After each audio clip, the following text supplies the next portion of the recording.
Hey everyone, and welcome back to the Weekly Awakening podcast episode. Listen, this is 100 episodes. Can you believe it? I cannot believe that I have done 100 episodes of the Weekly Awakening podcast, formerly the Hair Healer podcast. It is unbelievable that I got here. I'm going to do an episode later, probably my Weekly Awakening episode later this week. I'll talk a little bit about what I did to get there. But I said, you know what? Let me bring on a special guest to this show. And for those of you who are just tuning in, my original podcast, the Hair Healer podcast, was started and recorded at the salon I work at, Capriati Salon, in person in the fall of 2019. Holy shit, that seems like, decades ago. And I thought, let me bring back, originally the format was me and my clients. We'd sit at the color table. We would, the first 20 episodes, we talk about their life, kind of like we would do in my chair. And I said, let me bring someone back. And I said, why don't I bring back my good friend, client, everything, David Wurtzel from episode 1. I was like, and that's just see where we're at, where life is, what's happening. So yeah, I'm excited. Let's get started and cracking. How are you, David? Oh, I'm doing great. And that's 100's a huge number. I'm thinking of, like, on your journey, like, as you talk to those people, like, I got to start with, like, I'm gonna turn the tables here. Like, what did you learn about yourself? What did you learn from someone that you pick up, you find, and how did it affect you? In those 100 conversations you had. I'm just super curious. That's curious. I mean, I love that. I love that you asked that. Well, one thing I found out about myself is how determined I am, right? Because I had quit everything pretty much my entire life, everything I'd ever tried really, except for beauty school and doing hair and talking. And this has been a wild ride, right? When you start out this journey, I thought, oh, right away, my podcast is going to like blow up and everyone's going to like share it and be obsessed with it. And that's not what happened, And then COVID happened and I just kept going, even to this 100th episode. I'm nowhere near I thought where I would be 100 episodes ago. But this determination in me keeps not stopping. And every time I have these moments, it's like something can pick me up. And I think I learned, because what I try to get from the show is the truth of people, to be able to express themselves in their truest, authentic way and to show the world, we all have our quirks or upsets, everything, and we can all join in together and sharing in that authentic energy. And so I think what I got from it, not only did every episode teach me something about myself, I also got this sense of togetherness for everyone and how every single person has had a trauma, a pain, a heartbreak, a happiness, feeling crazy, fucked up, all kinds of issues. Like, we are all together in that. And I think 100 episodes later, I've really gotten to see that, especially interviewing people through COVID.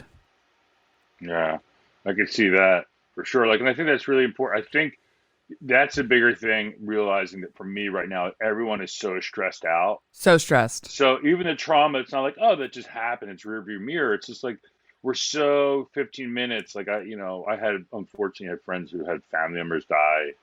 And, and like, you just forget about it. Like, oh, didn't that happen like a couple months ago? You're good, right? That was a couple months ago. So I think we're just so not in processing. And I think I think one of the things that happened in COVID too is, like, for a lot of people slowed down, and even those past things that came snuck up on, because you didn't have that crazy. You had another kind of crazy, but when things slowed down and we had to kind of all really take a knee for a little bit, like, we were just left with like where we were sitting, where we were sitting, our relationships around us, good or bad. We were kind of talking that before we popped on the air, where some people looked at the person or significant other and said, "Oh wow, it's a great enterprise. It's a business between us, but I don't know if there's any love there, or their kids or their life." So, and then when it picked back up and just started, it wasn't like, oh, I'm just going to throw that stuff out. I think that stuff stuck with folks as they're going forward. So I think it's just been an interesting time for a lot of people, and realizing there's a lot of stress that people are under all around us. Yeah. And they had no distractions to take away, especially the first year of COVID, right? There was no gym, friends, the normal social stuff that normally you'd be able to get out of yourself and forget about your problems or just like be able to ignore something. All of it was left with you. Right. And that's a tough one. I think what's really good, and what we're really good at, is not paying attention to ourselves. And, so true. So you had Netflix, TikTok, Apple TV, Instagram, blah, blah, blah. So I can literally spend a night not paying attention to me and watching other people live their lives or Yeah. how they want to tell me they're living their lives and be completely distracted. And that's where I'm really trying to find my balance of that's cool, man. People are like, I hate TikTok. Or I'm like, man, I love that stuff. That stuff is great, but you got to minimize and find your space for it. It's like anything. It can quickly become too much and overflow into things I need to do to move myself forward. Move yourself forward. Now, David, let me ask you this. So when we recorded, I'll never forget, it was my first episode. He came in. It was Friday the 13th, September 2019. Right. Go listen to that episode. I think I was so nervous, but of course we ended up talking. I feel like the episode was like an hour and a half. It's still my longest episode. And it's such a good, like, raw, organic episode. And during that time, we had no idea what was about to unfold a mere 5 months later and change and separate. And so where do you think you are today versus back in 2019 and where you are emotionally? Are you still in the wave of learning yourself? Yeah, but it's in a wave of dealing because I'm really in the process of dealing with myself. And I think, again, something we talked about before we popped on is not about self-improvement, but about self-love. And I feel like, how can I be better? Mm. Everybody's talking about the things they did to make themselves better. And sometimes I'm like, I don't know that that's healthy, but one of the things I'm added in is a little qigong. So it's like a little moving meditation. And we did a little bit of that outside the salon the other week when you came in for a haircut. He showed me a few qigong moves. So moving, what's that? The healing promise of qi. Of qi. So yeah. QI, people that don't know, it's not CHI. Yeah, it's Q. It's a Q. QI. Q. QI. 4 Qs. 4 Qs. So the idea that you in qigong is like everything's already around you and in you to heal yourself, right? And so it was interesting. I was watching shows where people start unlocking parts of their creative parts of the brain and where that goes. So it's like I feel like there's the things I haven't unlocked are in here. So the difference from 2019 to now was really not getting into self-improvement, but self-love and unlocking the parts of myself and loving the parts of myself. Oh man, there you are, little Davey Wurtzel. I love you. Little baby Wurtzel. And I think we're really good at. For me, I'm really good at moving past that and trying to be this other person. But my story isn't about being tough and resilient. It's like a love story. It's about finding a way to love myself. And that's a bigger thing I've learned in the last couple of years. It's that thing. It's not like being the toughest guy, but being the most loving. And that's really like the ultimate power. The ultimate. And to tie into your chart a little bit, because over COVID, I've done a little chart work, astrology work with David. Again, he's been so much of my first. He's like, okay, I'll be one of your clients. Let me do this. Right. And so for those of you that know astrology, in the first house is his rising sign is Leo. So we got Jupiter and Mars. So there's this sense of like, if you know him walking around town, he's like, hey, what's up? Talks to everyone. Got this like, what's muscles? He's what's a firefighter, tattoos. But he's got his sun, Venus, and Mercury in Libra. So there's this other sense on the inside of like sensitive feelings, love, happiness, joy, all the Venus things. So at first you present this like, hey, what's up? And you kind of feel that way, and then you get caught into your mind, and you're like, oh wait, no, I'm love. And I always find you, again, I've known you for a few years now. You're good at that balance, whether you realize it or not. You're good at like presenting yourself. You'd come in, and be like, hey, everyone, blah blah blah, and then you'd sit down and you'd just be talking about some like raw emotional like thing, and I'm like, oh shit, all right. Tough guys do have feelings. No. Yeah, they do. But unfortunately, the feeling for me a lot of times can be the angry guy, and I think there's a confliction. And so I guess one of the bigger things is, why are you so angry, bro? Very Mars in the first house too. I watch like myself, and really where I'm envious is some people who can really practice non-attachment. Yeah. I'm like, man, that's where I need to be. Who cares about the person in front of me who's on their phone? Who cares about the person who didn't put their turn signal on? Now, let me ask you something. In those moments of anger when and I know for myself, I have them too, when you spit out and you're just like, fuck the world and you're mad and everything. If you can look a little bit deeper, is there usually something, is it the morning, something set you off the night before? Is there usually something deeper in there, something in our friendships, our relationships, our self-worth, our love that also, is more, when you're in that state, you're more prone to your anger? Yeah, I really do believe that the source of my anger is myself. Yeah. Because I'm so upset with something that I'm not doing here, and that goes back to the self-improvement versus self-love, that I project it out. And so it's called righteous indignation, where your brain becomes like that person who's taking too long, that person doing this, like you're justified in your anger to them, meaning like they're doing something wrong. And what happens is you can focus whatever's going on you on that person. Oh, yeah. So I realized my anger has nothing to do with them, but everything to do with myself. And I just quickly projected outward. That's what I think, and again, I'm not making it more like woe is me, but it's more of the settling down, the calming, the centering, and understanding your brain's always trying to write an equation. Your brain does not care about, your brain doesn't give a shit about if you're happy or not. It wants you safe. And so if we can't solve it, it'll be like, yo, there's your problem right there. And I think we see it all over now, right? I think everyone's unhappy. So either you were blaming Trump, or now you're blaming Biden, or now you're blaming COVID, your neighbor, the neighbor, the people who are wearing a mask, the people who aren't wearing a mask, the people who, you know what I mean? We just project. I think everybody's guilty of that to a certain extent. And it's kind of like, okay, I got to pull. That's my push. And it's just like a little push. I got to find something to pull against that and bring me back. I know that, speaking of driving, because you used, driving as an anger thing. And I've had some crazy moments, if I catch myself in the morning and I'm like, beep, flipping off this asshole, no patience driving around, that's like my first tick that I'm not in the right spot and I need to restart the day. Because when I'm if I can reflect, when I'm in a happy, normal spot, I don't give a shit about who's in front of me, who's going slow, what's happening. I'm just enjoying life. So when I start, so those listening, if you start that day or you catch yourself just having road rage and angry, there's something deeper, and check that. I forgot I had to put the heat on this morning and my thing came on. So those listening, if you can hear my fan in the back, apologies. No, I can't hear anything. Oh, good. You have noise canceling headphones or noise canceling microphones or something like that. Oh, good. So I hope that cancels. Your shit's high tech, sis. Your shit is high. That is something happened. I mean, I rode the wave and just kept going and going, and I got this fancy machine a year ago too.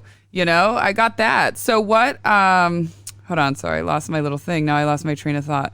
So where are you at currently today? The last week with how you feel, with what's going on in that brain? Because again, David, why I love having him on the show, why we're friends, is he's someone who's deeply reflective of himself. Same with me, and it can be hard to find people that are on that level. Most people don't even want to look at themselves, let alone they're like, why are you looking at yourself like that?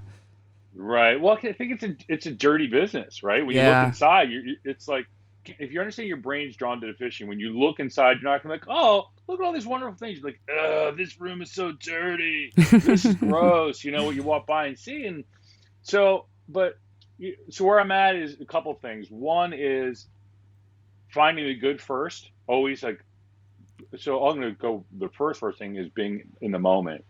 That's the biggest thing. Like if I had a clock, it would be not 1 o'clock, 2 o'clock, 3, it would be like now. Love that. Right now. Don't forget about the past, forget the future right now, right? Because then there's nothing to worry about. I'm just right here. Like wherever I failed before, wherever's possible, I don't care. I'm good right here. Is that what, do you kind of yell that to yourself to bring you back into the moment? Sort of like, look, David, you're here. You're right now in this moment. Yeah. So I've tried all kinds of things. I think it's a breath. Because one of the things I love in like Buddhism, it's like, I'm going to paraphrase, like basically you breathe in gratitude and you breathe out compassion. So I like that idea, and that's so programatizing that. How do I become in the moment, become compassionate with myself? What am I grateful for? Take that breath in. So you have to get a process. The thing is finding a simple process that brings me into the moment, that makes me intentionalize the relationships with myself, with you, with something bigger than myself. And that's where I'm at. And it seems to be working when I really focus on that. And so the other stuff starts to drift off a little bit more, and I can get a little bit more into, not being so encumbered by unwanted external narratives or unwanted internal narratives or the events around me. How, for people listening, and what is a good way to start to to gain that have like, oh God, I don't even know how to begin to look at myself. What do I even look at? Like, what do you say as a practice? What do you say to the people that you teach, of mindfulness? What do you say is like a good practice to start getting in the habit of reflecting on your own bullshit? Well, I think it starts being intentional. You can't, like, it's like somebody says to me, I'm not good at running. I'm like, oh, like, when did you run? Oh, I ran once or twice. I'm like, oh, well, like, nobody becomes good doing something once or twice. You have to have a process. So what I would do is, look, first thing you do is you need to be intentional and take stock in what's going on. Pull out a pad and like literally write down like 10 things, 5 things that you love, 3 things, not 1, 3, give me a couple that you really love about yourself. And then what I would invite you to do is ask people you care about to do the same. And you'd be surprised when people come back like, oh, okay, snaps. I didn't think about that. How other people see you is going to be very interesting. And so it's interesting is how you see yourself and how you reflect outward. So I would start any kind of process that way with the positive. What's going on in the positive? I think that would be a really great place to start. Yeah, don't dive right into the negative or else you'll be like, all right, I'm going to keep diving off this bridge. Right. We always like, okay, what are the 4 things we want to fix about ourselves? I got to start doing this. I got to start doing that. Like, stop. Like, tell me where you're at now, and double down on those things. Build off of your strengths and build off of your foundation. Yeah. And I think it's a lot of the times that foundation is deeper and bigger than you think. I want to talk a little bit about detachment, right? That's something I practice. That's something I think we can all find very valued. And first of all, for our listeners, how would you describe detachment? Well, it's not the opposite of love, right? Oh, sorry. Pause. It is the opposite of love. Okay. Right? Yeah, like hate is not the opposite of love. Detachment is it's not caring.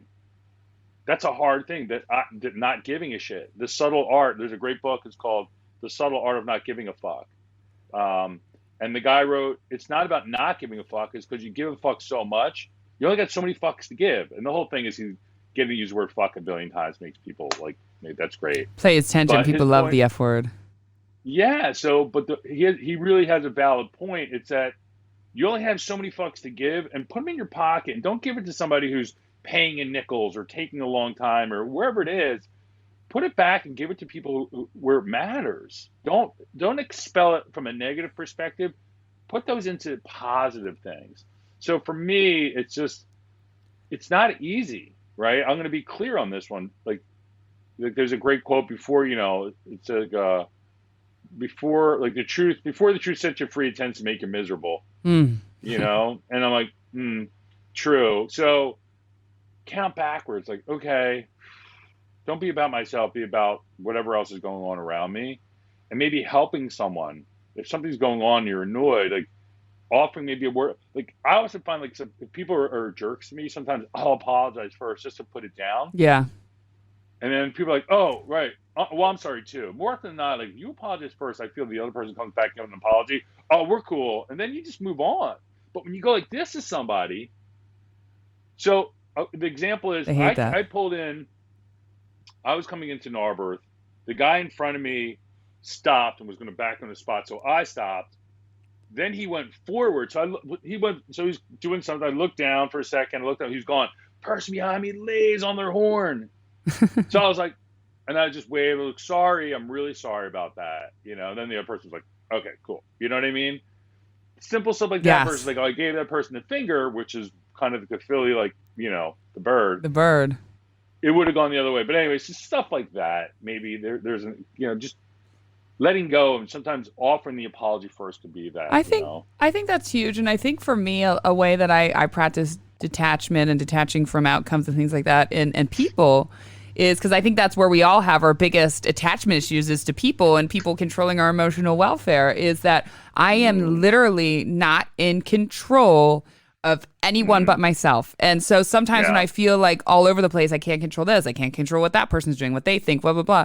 It's like, Colleen, chill the fuck out. You have no control over what this person's going to do or say, and you're just going to drive yourself crazy. All you have is control of how you respond to that. And that can be so Right. hard even in those moments but again, I think where everyone needs or should or probably feels like they need detachment the most is when it comes to people, and I think that plays in Yeah. our inner child, because when we come to our emotional states, are really high emotional states, which usually involve love in some way, whether love with friendship, love with love, whatever it is, that inner child is almost like has the keys right away. And so that's where all of our attachment shit comes from, is childhood. And it's kind of like, oh, no, I got to control you in this outcome because so you don't hurt me in some way.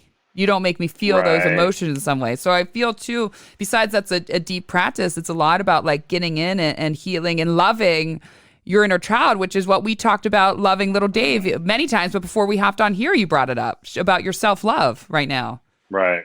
So, right, I think you hit it. Like, you control knowing yourself. That whole thing is like a thing. Like this whole it's part of a bigger process. The non-attachment is a great one to just pause and detach. Pause and detach. I think you want something that's going to bring you in the moment and detach. But detach, kind of try and do it in a positive way, or understanding like, yeah, it comes from my need for control, or because I was hurt as a child. It very rarely has something to do with the situation. There's like sometimes I'm stressed about something earlier and something happens. It just gives me a spot where I kind of load that. And also for me, like I had a past relationship with a friend of mine that just kind of went south because this person never wanted to take responsibility for themselves, right? Yeah. And so I'd always put myself in there, and then they always came back when something would happen. It would come back, but I love you. I'm like, ultimately, like, so like I would come in, but if you love me, you wouldn't be doing the shit you're doing. Yeah. And people use that as an excuse. Well, I love you, so I should be able to get away with all of my behaviors. Right. And the problem is yours, because I love you. You don't need to be reacting like you are. I'm sorry. Can we just move on? Because I love you. So ultimately, I think part of the non-attachment is kind of really ultimately getting rid of like, so this person has become somebody I need to like, yeah, I just can't deal with them anymore. I Yeah. just need to like, hey, how you doing? And just keep going. Like, I just don't need to be attached to that. Boundaries. So yeah, and the boundaries and like being real with yourself of like, it's not about you getting involved and sitting down and dealing with it. Sometimes it's just about like I need to just kind of navigate around that thing entirely. And to navigate around. Now, are you teaching these lessons to your kids? I try not to be their little brains are developing. Yeah. They're kind of like 14 and 16. So I like to. Like, I really want to, when they come to me, I don't want to be the guy, but like, really the thing I think is important is just pausing. I think that's the most, like, so we have a process in our program we use. It's about a moment of mindfulness, setting your intention and then moving to action. Mindfulness, intention, action. If I'm dealing with a younger child or somebody's younger, just pause. Just don't respond for a second, right? And let that space just, because sometimes I look at some of the things I've done as a kid or adult, it's really like in the moment where I jump in what is the most hateful thing I can say because I am angry and I can find that. And then I'm like, oh, I can't believe I said that to another person. That's your Mars in the first house in Leo. It's Mars in her. Yeah, man. I was going for the throat, man. I don't mess around. Like, so my one friend once said to me, you know what you're really good at? I was like, oh, what's that? He's like, making people feel bad. I was like, oh my God. Oh my God. How old were you when someone said that? I was in my 20s, because he's like, what he's saying was like, if we ever wanted to get in a fight with somebody, we'd wheel you to the front because you would just disintegrate somebody. And I was like, oh my God, like that's a strength of mine. And that was really, but he was trying to mean it in a positive way. So I feel really sad. So I don't want that to ever be for my kids. I want them to pause. Don't ever say anything. Understand, like, if somebody's being an asshole, it's because they just don't have all the information you have. Nobody ever grew up saying they want to be an asshole. So something's going on here, and be mindful of it. So just move away from it. That's so important. You don't have to act on it. That's so important with kids. And you just made me think about this morning and feel bad because I have the 2 kids every morning and night, and they're crazy. Like when they get to school, and 2 boys, and you see them on social media.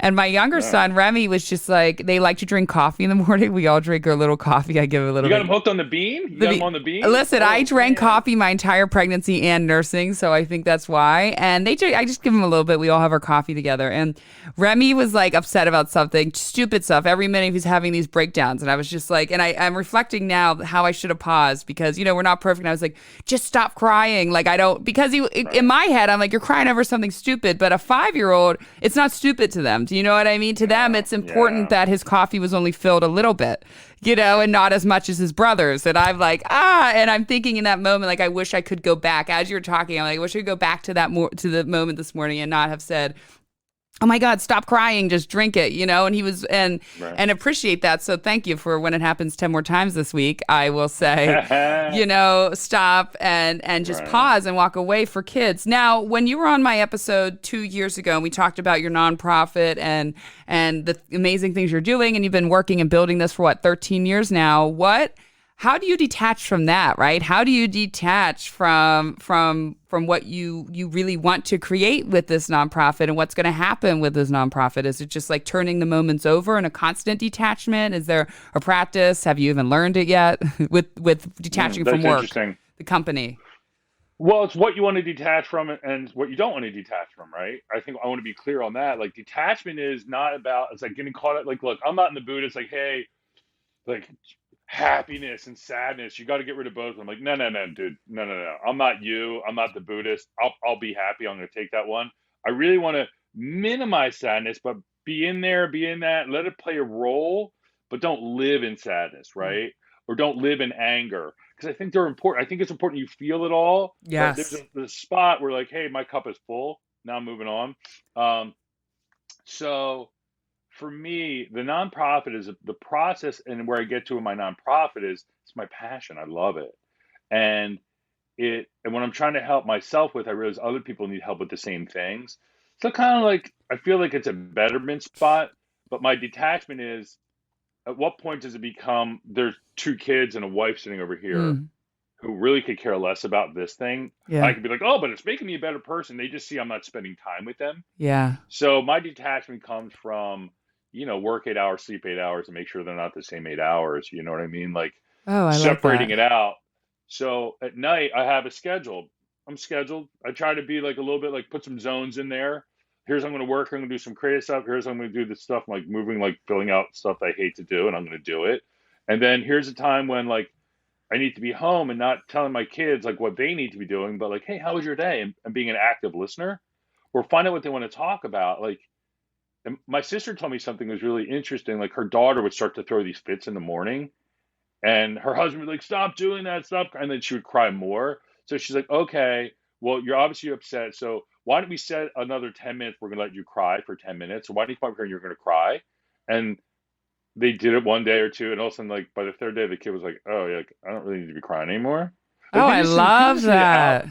Yeah, I'm she's ahead of the curve. I'm not that ahead of the curve. But sometimes people just need to get it out. They do. So anyway, my point is in the scheduling is my non-attachment is being in the moment with somebody else and but intentionalizing, not just expecting, like, oh, I love that person. Well, how do you love them? When do you love them? Like, how's it happen? And loving around like how they want to be loved, not how you want to love them, right? So I try to now take on relationships like breathe in, breathe out. My son's this old. My son's 14. My daughter's 16. What are they interested in? What do they want to do? Like, don't hop in with something I think is important and tell them things. Like, hey, like, what's going on? And find something they want to talk about and like be in the moment with them with those things. I think that's what people want. So that's where I find I love my job. I want to love my job, but then I want to love my wife and I love my family as well. And finding that balance between that, which is so important, I think, in a world today, whether, everything is go, go, go, go, go, and everything is more, more, more, more, more. Or even I wanted to touch back. You said something at the beginning of the episode, and I actually was reflecting on this. And you said about how someone dies, right? And people the general sense, everyone's moved on two minutes later, right? Like, I mean, as far as not the person who's experiencing the death themselves in a personal way, but like the neighbor, you think, oh, the neighbor, you didn't have a neighbor who died next door, but let's say the neighbor died next door. And then all of a sudden you guys mourn and you think about it for like 2 or 3 days upset. And next thing you know, the whole world's moved on. And that's in a bigger thing, right? That's in, people dying all over the world. That's in this, that's that. I think we've created, because of social media, such an instant, like, we don't even reflect on those moments of bad or good. And it's just like people are gone. They moved on. Yeah. They're 10 lead. It's almost like we've, again, not the people who are personally experiencing the death themselves, but as a society, it's like, okay, well, when's the next death? What's the next thing? Where do we go now? And like, how do we, because that's changing our brains to our Yeah. own lives. And how do we Yeah. learn to appreciate that? It's kind of like freaky in a way, everyone's just like, all right, moved on Yeah. now. I think it's really freaky, and um, it's hard because I think there's a major processing in like the death, and like I still like I'm looking at a picture of my parents over here. My parents are both passed away, Huh. and I still feel some kind of way. But I think there's a way like intentionalizing those feelings. So going back to not feeling sad, I was doing in my performance routine. I like to listen to music every morning, and then all of a sudden my music was always like this Hold on, inspiration that stop. kept me What is a going. performance routine? Like a performance routine is something that helps me like so it comes from a tactical population. You think about like a performance routine is something I go through that helps me step into a moment and be better in the moment, right? Um, and so I have a way I want to stack my day because understanding like where I'm at is like, okay, if I do these things, I'm going to perform better. I'm going to be better. And it could be any, from yoga to exercise to meditation to music. And to me, it's a little bit all the above. I breathe, I stretch, I do some things, but I have music. And what I realized was the music started not working. I was like, huh, maybe it's a song, maybe it's something else. And I realized it wasn't a song. Sometimes I need to be sad. Sometimes I wake up and Yes. I'm like, where I'm at is like, and I want to be mine. And sometimes I need to make myself sad to feel. I'm not feeling things. Yeah. So where I'm at is Put some can't country get music feeling. on. Sorry. Oh, yeah, that makes me real sad. No, I love country music, but for a time and a place, there's something. Um, so I would listen to this sparse piano music and make me sad, but what I want to do is compartmentalize the sadness. Hmm. So understand that life is sad. Like maybe I'm like, dang, and I'm going to think about is my kids are going to die, my wife is going to die, I'm going to die. So maybe all these other problems are there, just start to float away for a second. So if I Yeah. start with the bigger picture instead of the smaller things, it helps me with the rest of it. And in understanding that no matter where I finish the day before, or even an hour before, I have to constantly recreate the spirit. I have to constantly recreate what's going on and like the space for the spirit to come in. Um, it's not about belonging or believing. It's about, I want that to transform me and those around me. So it takes a second. You got to rev that back up with no matter who I'm talking to and dealing with. And I think too that the sadness and why people get so overwhelmed is because they're not honoring those tiny in comparison moments of sadness, right? Like just like you said, like so people fight it. They don't want to feel sad at all. So what happens is these layers of sadness of life things that we keep putting, they pile on, they pile on, they pile on. So when you're finally, something happens and then you cry a little bit, you're like, no, I can't. It feels so overwhelming because you have years and lifetimes and energy of just stuck crying energy that you never released, and country music, Right. really, I listen to that. I listen to sad country songs when I want to cry. If I That was it. You're go, there.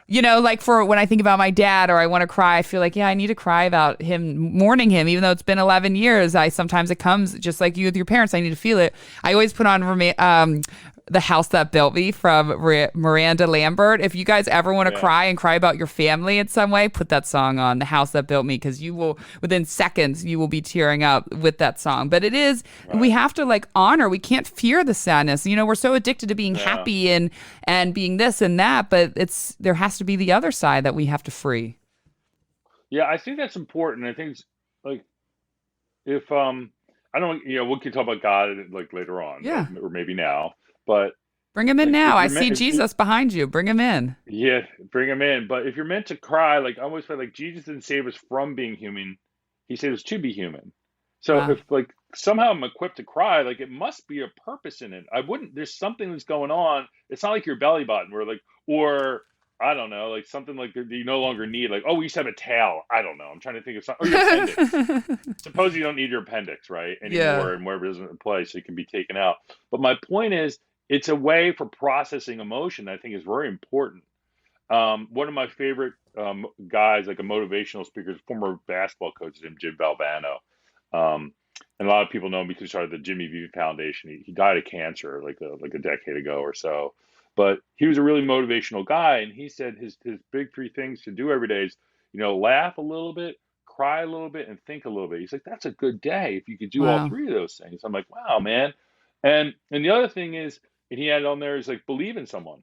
I was like, oh, there you go.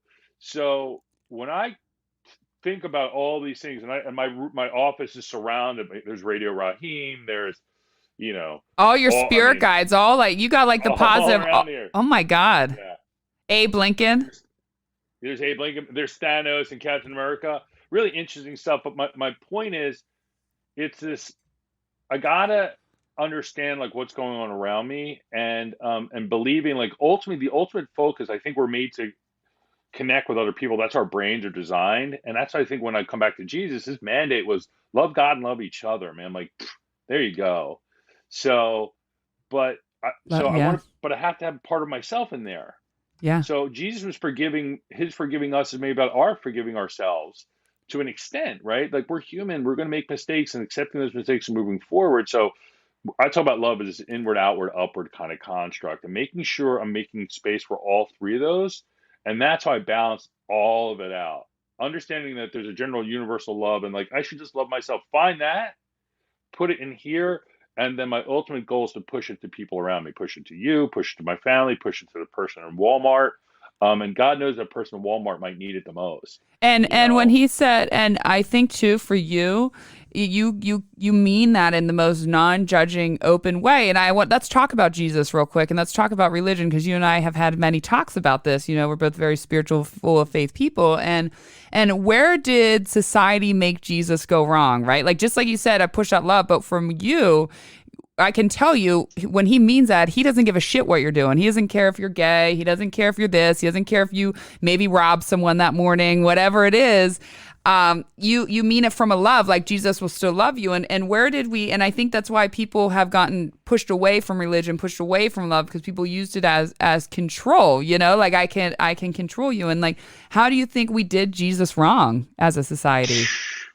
Well, first of all, I like when somebody says, we know if Jesus came back today, we wouldn't be nice to him, or we wouldn't love him. Like nobody loved him back then either. First, I want to be clear, right? It wasn't like the guy was like, he had a small movement and there was lots of people, right? Because he had a very radicalized way of seeing things. And he was against whatever boot was on your neck. Yeah. Political, financial, like these things mesh together. Like he sees like the enemy of the state and the enemy, like there's a couple things that converge. There's religion, there's democracy, and there's capitalism. They have a woeful mesh point, because what are we going to have that's most important? There's a great writer, philosopher, thinker, historian, Joseph Campbell, who says, you want to look at what's most important in society, see what their biggest buildings are, look at what their biggest buildings are and what they're an ode to. Ours are about financial buildings, right? Way bigger than the church. So it's about the almighty dollar. And I think when you start following the money, it allows people to do whacked out things. So that's at play. The other thing that's at play is we only value what we hold in our hand. I'm not against science. Like science, no. But what we've done with science is we only value what we can hold. And so now they've hacked your body. It's not God that makes you like this. It's your cells. It's this. And I saw some guy, his name is Steve Cotterman. He has a book called Mapping Superman. I don't mind calling people out by name. This guy's a real jerk, because what he does instantly in trying to tell you how great like you are, he's like, do you believe in the sky god? So instantly by calling it the sky god, he wants to minimize that thing and you for believing it. Like you're weird.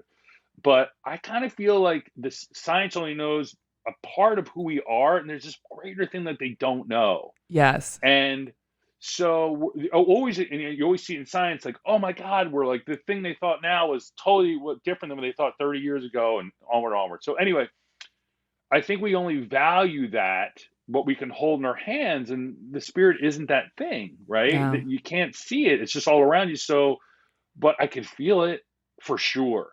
Yeah. And I think what's interesting, somebody's like, well, do you really think Jesus rose from the dead?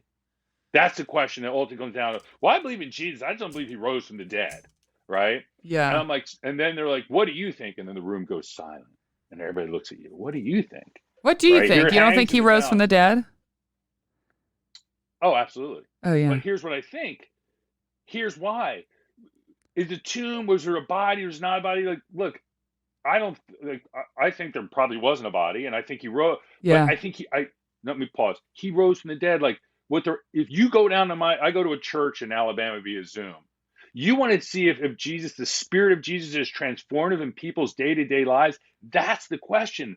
The Yeah. power that it brings. You see it all over. Maybe you Yeah. don't care to pay Open it. Yeah. attention to it, but I see people make it real, who make real fundamental change. The civil rights movement was going nowhere until it got rooted in the church in the South and Martin Luther King. And look what the Spirit of Jesus did for the civil rights movement. But we don't want to pay Yeah. attention that way, Right. Yeah. right? We Yep. don't. Hey, I'm going to tell you, 38,000 first responders got healthy through our program because of this power, the power of the transformative power that the Spirit of Jesus and God come into my life. So it's real. It's real, but we don't hold it and we devalue it, Yeah. right? We only believe in what we hold in our hands. But I see it in transactions of how people treat each other.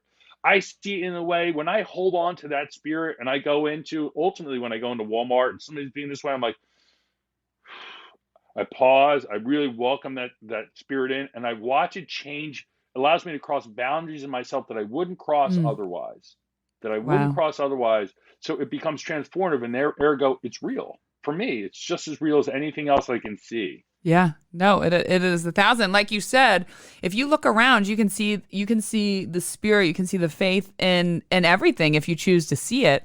And I was thinking, because I think in the next 20 years, 30 years, we're really going to discover that. I was talking with a client the other day, and her husband's a doctor, and all of her kids are doctors, and they're very, and it surprised me though. She was telling me her youngest son, because then we started talking about this and spirituality and afterlife and how spirits or God or anything source talks to us and sees us. And she said that, and how we can communicate people in other realms, whatever. She said that her son, who's a psychiatrist, is now working and starting to study this like gray matter, what you just talked about, that actually humans, we're all in this one frequency, and we all think, you and I know we're beyond that frequency, but a lot of people think there's nothing beyond this frequency of normal human communication. There can't be Right. anything, and how now they quote unquote science and doctors are now studying this weird little gray area of like communicating with others, with spirits, with God, with what other realms, whatever it is. But now they are starting to understand. And we have some breakout doctors throughout the last 30 years who've been like, yo, I've been telling you this and showing you this. But now they're starting to like, oh, wait, yeah, there is another element to what we can't speak, or necessarily see with the naked eye, but there is something else there. Yeah, and it is something else there. And the problem is the implements we use to grab God or understand God are what we see and know, but I think that's beyond us. God is the ineffable, like it's undescribable. It's his power. So there's a theologian, Paul Tillich, says there's the God above the God. We do all these things to say God, but we don't even know what that is, and there's something above all that. So what I step to and what I become most comfortable with, and God, and this is the hardest part, is I don't know. It's not a state of being, it's a state of feeling. So I just get into a state of feeling, and when I open that door, man, I can feel the spirit coming in, right? And what that spirit allows me to do is love myself and love you. And if you want to tell me I'm wrong, okay, I'm willing to be wrong. But between now and the time I die, I'm going to have a better relationship with myself and with you. Then so be it. I'm glad. I'm okay with being wrong, you know. Um, and I just feel like we just got to understand. We just don't know. We don't have the mechanisms, and so it's like moving beyond that, trying to grab it that way. Trying to grab it that way. Now, are your kids, how are they with perceiving this? You know, I want to be gentle with them with this thing because it's a lot, and I don't want it to ever feel. I want them to kind of like be the guy who leads by example. Like, hey, what's going on with Dad, man? He's all happy. He's being nice to me. And when they say, hey, like, what's going on? I'm like, that's Jesus. It's the power of Jesus. And I want to tell them that, like, oh, okay, like, because it's a big thing, and I want them to come along with it and understand it that way. So it's funny. I think now hopefully we can get back to going somewhere, like having a spot where you intentionalize that feeling every day. That's what church is all about, or synagogue, or going to a mosque, or an ashram, or whatever, is intentionalizing it. We got to intentionalize the one spot, really be focused on it. But the real key for us is then having it follow us all around in all of our other relationships. And that's going to help me with my non-attachment. That's going to help me say, oh, this person is suffering, you know? And Mm. somebody's like, yeah, but you don't have to love everybody. I'm like, shoot, but here's the rub. You do. Yeah. That's the that's the thing you do. Sit with that for a second, right? And when you turn around to Donald Trump, you want to hate all the Trumpers and all those people like, you do. And I'm like, I have people like, I hope he dies. I'm like, I don't. And they're like, what? You Yeah. know, what are you talking about? I'm like, I don't hate him. I just don't. Like the guy's just down some wrong path, man. But it's not even. So anyway, reeling back from there, it's understanding, aspiring to that. And what I want to get to my kids is they should aspire to that too. And I think they're pretty good. I think they're doing good, but we have to find a way to intentionalize that. So I'm just slowly bringing them in. And I don't want to be like, I hate the word indoctrinate, Yeah. I like the word conversion. Conversion aspires to you're going deeper. Radical means you're going to the roots of. So something like that. Like I just want them to go keep going a little deeper and a little deeper. If you draw people in by inches, like sometimes they'll turn around and they're like, shoot, a mile from where I started, but don't take them a mile in one hop. Yeah, no, don't take it in one hop. And I think if you could stop and then no matter what someone's saying to you, doing to you in the moment, and you could say this person's suffering and let me send them love, I think you might be one of the most powerful people in the world. Imagine that power that it might seem weak if you're like, I'm not going to do that, but it takes a lot to sit there if someone is has hurt you, is doing this, is suffering, is just being a plain asshole, to sit there, take a moment and let go of that feeling for you and pray for them or love them and say, I'm going to love them in spite of their suffering, or be able to look into their shoes. That takes a lot of, as we've talked about, reflective work to be able to do that and understand that and look Yeah. into yourself. And I think too, you have to be able to see yourself in those ugly ways, the ways you're an asshole, the Mm. way you're mean, the way you cheat, you lie, you steal, not, using those words loosely, but like looking at that, and then you can find love and forgiveness in all the other people. I think, because you can understand and say, oh yeah, well, I was an asshole too at one point, or I was really fucked up with my emotions one time too, or I think that you can really do that. I think that's good. And I think, again, through raising children, just through watching you and knowing your kids and mine, is that they're gonna learn by watching us. Kids learn not by weekend Yeah. talent, but by watching how we handle and do things. No, and if you got my family, my mom would go to DEFCON 4 consistently. She My would. mom had a crazy anger issue, but she had an awful upbringing, Yeah. right? Her father died when she was young. She was raised by older sisters who were resentful, and it was a really Yeah. bad thing. And then, my parents got married because my dad got my mom pregnant. They didn't get married Wow. out of love. So there was a lot of working on their relationship there that I didn't know about. You don't realize your parents are all screwed up and offend, but it's normal things. And my dad, same thing. My dad's dad died when he was younger. Was raised by a very tough mom, um, and was struggled to like make. I'm looking at the sheriff's sale from our house. So I always think when he was 28 years old, he came home. He was locked out of his house. He had an ex-wife, a daughter, um, so two girls, and my mom was pregnant with another one. And can you even imagine the stress and strain of Oh like God. and his mom was only about like taking up with your responsibility. So he would get real. He just focused everything down until I need to succeed, and then all his emotions he just pushed them down. But I had the magic key to it, so that resulted in some very unfortunate like outbursts from him to me. Um, but now so look, then I go back and like I'm upset at them because I got beat or called Yeah. names or whatever. And it's like you got to get to a spot where they take the best and leave the rest. Mm. But I'm just saying, yeah, it's hard. The whole cycle of everything. It's really hard um, to get to those spots and to understand like what influenced you, those malevolent forces, and understand I don't want to put those malevolent forces on my kids. And so the biggest thing I do for my kids is I'm going to miss it. And I'm going to miss it with you. I'm going to miss it with everybody because I'm not perfect, but I apologize. There's Yeah. integrity. So I come back at the end of my day. I'm like, when I calm down, and I'm like, well, let the list of apologies start. Okay, start with you, start with you, start with you. But you know what happens when you apologize to somebody? It's like, hey man, you know what happened today? Like I was really wrong, not um because I hurt somebody, right? Not because like the right or wrong thing is a weird thing. It's like I don't want to ever hurt somebody. Not we got to be put ourselves in their shoes. Um, so I go to my son. I'm like, hey man, I'm really sorry. I said that to you, or barked like that. And he's like, it's okay. Or I go to my other child, Galena, who's non-binary. So to them, just Yeah. to be clear. So I go to them and say, hey, I missed it. They're like, it's okay, Dad. And I really feel that strengthens relationships and allows a space for them to understand they can apologize, Yeah. which is huge, which is huge, I think, for all the relationships they're going to have going forward. All the relationships. And we'll end on this note because, of course, this has been a fucking slam shot episode of 50 minutes in, like usual, life episode. We'll do that. But there's a power in apologizing. It can be hard at first. You know, it was drilled Yeah. back years ago in my 12-step fellowship but I find their freedom. I find it extremely freeing to say you're sorry after time. When you can transcend beyond your ego that doesn't want you to say sorry, I find it ultimate freedom. I find it very freeing and almost detached when I can apologize. And I detach from that feeling. I detach from that side of myself that I need to apologize from by apologizing. You know, like, okay, I'm detaching myself from Right. this self, this action, this, you know, whatever it is that I'm doing. Whew.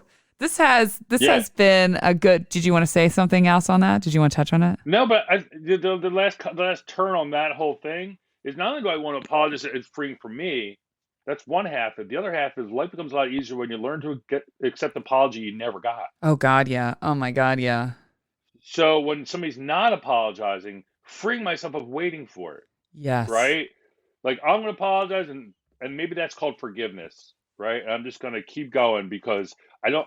That comes back to the non-attachment, and that's what keeps us moving forward. Is like got to keep that big wheel rolling, you know. Wow. Keep that wheel rolling. That's it. Rolling. I love that song. So now I haven't done this, I think, in a long time, but I did it with your episode. What piece of advice do you want to leave for our listening audience? I mean, we just gave them a shit ton, but what else, what stands out? What do you feel like, you know what, this is my last word? My last word, I guess, would say it's not what you look at, it's what you see. You know, and always trying to see somebody's human and people are suffering. And I think if you could walk around seeing that and see and not see a white person, a black person, a this person, an angry person, Republican or Democrat, but just see somebody's human and needs your love. I think that's a really big piece of advice, and it'll turn a lot of things around for you. Yeah, move past those titles, move past those, you know, Yeah, get to the nature of the soul. And the way that you're going to get to the nature of someone else's soul is by getting to the nature of your soul. Right? that's a great one. There you go. I should write that down I so I like can that. remember You that. should write it down right now. I'm going to write it down after we end this episode. I am going to remind me when we end this. So, wow, 100 episodes, 2.5 years later. I'm so grateful that you were still in my life. Me too. Me too. We have a friendship. We've watched each other grow, go ups and downs through life and people, relationships on my end. You know what I mean? Go through that. And I'm really grateful. And I'm really grateful to have you again. 100 episodes later, I still can't get over Right. that. Yeah, that's great, Kyle. I'm really grateful you have it. But this same is real. I'm grateful for your friendship and the very reflective way and casual way, like easy way you seem to conduct yourself, and it makes you put people at ease around you because you're a very easy person. And I think that's a big quality that I would love to have for me is the way you do that so effortlessly and make everyone feel very loved. I think that's really cool. Thank you. That means Yeah. a lot. And I'll say one quality I wish I had of yours, which I've talked about, is your not just determination, but your discipline. You know, you discipline yourself to stay in that state, right? You discipline yourself to do the right thing. You discipline yourself every morning to like, hey, I'm going to have a great day today, hopefully, but this is what I'm going to do just to make sure I have this great day. You know, you discipline yourself with your family, your time. You're extremely disciplined and in the most beautiful, loving way too, not even a bad way. So I wish I had that. See, we ended with the compliments. There you go. Tell I love everyone, David, where they can find you at, your website, nonprofit, Facebook, whatever. Sure. Well, you can find me on our website is the first 20. It's all words. THEFIRST TWENTY.org. And then same thing on Facebook. check me out, and then you'll link to our program from there. It's called the Road to Resilience. So you can sign up for our program for free. And let me just say this real quick. Go back to listen to episode 1 to hear all about it. But it is basically, essentially, he teaches these life lessons, these spiritual principles to the first responders in the United States. So, I just want to say that is what his nonprofit is. If you want to know more about it, go check out his website or episode 1 on this podcast with David Wurtzel. Thank you, David, for coming out. You have been awesome, amazing. Thank you, everyone, for listening. Thank you for everyone who has supported me since, the last 100 episodes from the beginning, the ups and downs, the changes. Yay! Yay! Good job. Way to go. Thank you. That's inspirational. Thank you. Thank you. I love you all. Thank you again. Make sure you check me out on Facebook, Colleen Dixon, Instagram, The Hair Healer 1111, though that is probably changing, and TikTok, Cosmic Colleen. So thank you, everyone. Have a beautiful day. Bye.